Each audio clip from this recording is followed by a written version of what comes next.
Okay, this is part two of our deep dive into blending modes and their use in Adobe Photoshop. Previously, we talked about the basics of blending modes, kind of how they are sectioned off, what they do, and we also talked a little bit about opacity and creating a composited image. Now we're going to talk about some other ways that you can use blending modes. So let's go ahead and get a picture, open in here. We'll drag and drop a picture from a folder that we have. Wait patiently for it to open in Photoshop. In here, we have it. Collapse our properties panel. Here's what I want to do. I want to take this image and apply a texture to it. Now, I just happen to have a folder called Textures, full of different textures that I can use. And the way you apply a texture to an image is by using blending modes. So let's just check one of these out. Let's go to, let's see, the bubble texture. I'm going to drag and drop that one. It's a smaller resolution, but that'll be okay for what we're doing. I'm going to rotate it so that it better matches our picture, drag it up to our corner, and I'm going to stretch it to try to cover up the entire image. Now, it doesn't perfectly cover it. That's okay. We can stretch it to beyond our canvas size, but if I wanted it to be perfect, I could hold Shift and then make sure that it goes right directly to the corner. Then I could either hit Return, Enter, or hit the check mark to commit my changes. So currently, we've got two layers. We've got our background layer with our picture, and then we have our bubble layer on top of that. We can poke the eyeball out on the bubble layer to see. If we wanted these two to interact with one another, we could just knock down the opacity of the bubble layer. If I knock down to 50%, we see about half of the bubble layer. By the way, you can just click in here and type 50. And then half of the picture below it. But a more interesting way to combine your different images is to use blending modes like we've already talked about. Let's see. Let's click Darken. You can hover over them to see the way that they adjust your image. Of course, these are all a little bit strange because we're adding bubbles to this picture, but you can definitely see what they do. I feel like pin light is getting me the best results, but if I want to see a little bit more of my picture still, I can knock down the opacity of the pin light bubble layer there. Let's get rid of that one and try something different. Let's search the internet for a film texture. We'll wait patiently for that to pull up. Once it does, make sure we hit Tools and change Size to Large to ensure that we're getting high resolution images that we can blend in on top of our other image that is already there. I kind of like this one. Let's see if we can actually use it. We'll open up the image in a new tab. It looks too small, I can tell by the dimensions. I don't want to take the time to go through and search for a whole bunch, but this is this is the same process. Let's see if this one will work. Open image in new tab. Yeah, there we go. So I'm going to copy this one. We'll go back to Photoshop and we will hit Edit, Paste, or Command or Control V in order to paste that on top of our image. And then we will do our free transform command, aka Command or Control T, in order to stretch it to better fit the picture that we're actually using. So we'll stretch this out. It could be a little bit pixelated considering how small that originally was, but that'll be okay for this because we're just adding it as a texture. So we've covered up the entirety of our image. I still just have two layers over here. But let's see, if I choose a different blending mode, we can start to see how this would blend in to the layer below it. We can see that we get different results depending on what we hover over.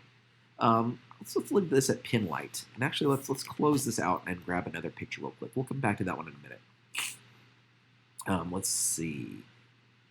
I'm looking for a picture of somebody's face. Let's go back to Charlie. We'll pull this one open. Okay.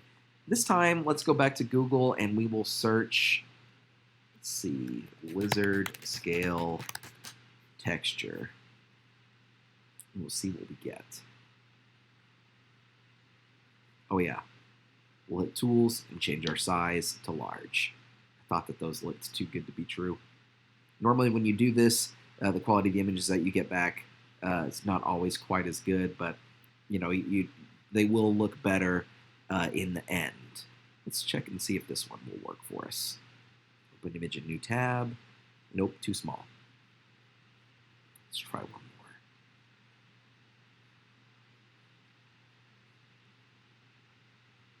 I'm doing this so you would see what the process would be like when you do it yourself. Sometimes there is a lot of searching down to find images that will actually work for you. We'll copy this one. I do already have a folder full of different textures, but I don't, I want to work through the same process that you guys are going to be doing. We'll paste it, stretch it out.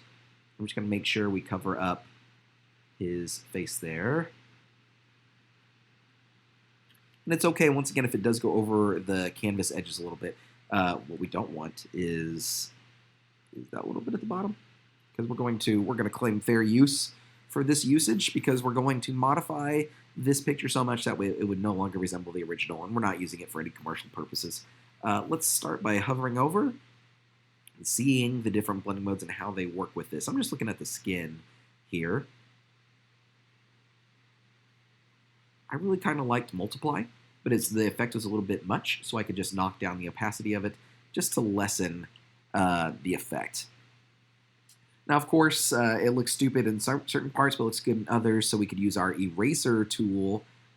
I would rather use masking, but we haven't talked about masking yet, to erase this layer from certain parts of it. So now we could just erase it. And as it goes away, we could just paint it off of his hair, paint it off of his hoodie, and stuff like that. I'm not going to make you guys wait to watch me do the whole thing. Let's do one more thing with this. Let's go back to Google. Close out this tab. And this time we're just going to search galaxy texture. Probably don't even need to use the word texture on this one, but we will anyway. It kept our size as large, which is good. I kind of like this one. Let's see what else we got, though. Let's see if this one works. Got a galaxy texture here. Open image in a new tab. Yeah, this one will work well. We'll copy the image, we'll go back into Photoshop, and we will paste it. Edit, paste, or Command or Control V to get it in there. This time I'm going to zoom in, Command or Control plus. We're going to, instead of making this one larger, we're going to make it smaller. Just like that. We'll put it right over his eyeball here. And we can stretch it out just a little bit. Okay, we're going to make that fun little galaxy texture in his eyeball there. So we just moved it to the place where we wanted to, and then we hit our check mark up there to commit our change. We'll hover over these different blending modes until we find one that we like. Lighten is kind of cool. Screen works. Color dodge is a little bit much. Ooh, lighter color is pretty cool. As is hard light. Let's see, there's hard light. There's lighter color. I'm going to go with lighter color, but I'm just going to knock the opacity on it down just a smidge. And then if we really wanted to blend it in, we could, once again, go back to our eraser tool, which I already have selected, size it down with my bracket keys, and just paint out the edges of it. And that's really all we would have to do in order to do that. We'll zoom out, we'll toggle that off. So here's your lab project for this week. I'm going to delete these two layers. We're going to take an image and we're going to make it look old. I'm actually going to close this out entirely and not save it. So let's see, we had, I think this was the other one of him walking through the forest. Yes. So what we want to do is we're going to take this picture and we're going to make it look as if it were taken on an old picture, an old camera back in like the 30s or the 20s. So we're going to make it black and white. We're going to make it look like it's been weathered and it's old. Let's do that. So first things first, not using color film, we're going to use our black and white adjustment layer to make this black and white. Now, whenever you do that, you could click and drag these around in order to manually adjust the brightness of each of those individual color values. So it just makes the yellow parts of the image darker or brighter, depending on how you drag them. And we can do it with each of the different colors, or you can just hit the auto button to do it automatically. There's also these presets up there as well that do different things. But I'm going to keep it just like that. Next, what I'm going to do is I'm going to apply a film texture to this image. Now, you could just search Google for this one. I happen to have, as you've already seen, a whole bunch of different film textures. Some that I've made myself, some that I've gotten from various places, and some that I've gotten from Google. So we'll, nope, we're going to go back and we'll go to my textures folder. And let's see, got a bunch of different textures in here. I'm going to use this one that says old film. You can also just search Google for film texture and see what you get. We will resize this one with edit, free transform, stretch it out again. I'm going to hold shift. Now remember that holding shift might be different depending on the version of Photoshop that you're rocking at home, because mine is the most recent up-to-date one. I have to hold shift if I'm going to make it not proportional. And we're going to cover up the whole entire image. So here in this one, it's black and white, just like my adjustment layer. It already is. And we can see that there's some dark gray and black spots on top of what's mostly white. If I knock down the opacity, it just wouldn't look very interesting. We would still see a little bit of both, but it's just not the best. So instead, what I'm going to do to get a more interesting look is I'm just going to hover through my different blending modes until I see one that I like. And a lot of these are kind of interesting. I'm actually going to stick with, let's see, let's try soft light. That gives us that result. If we did darken, we can see that we only see the darker parts of the texture, and if we did lighten, we can only see the lighter parts of the texture. And that actually looks pretty good. We could knock down the opacity of it, and even then just duplicate the layer.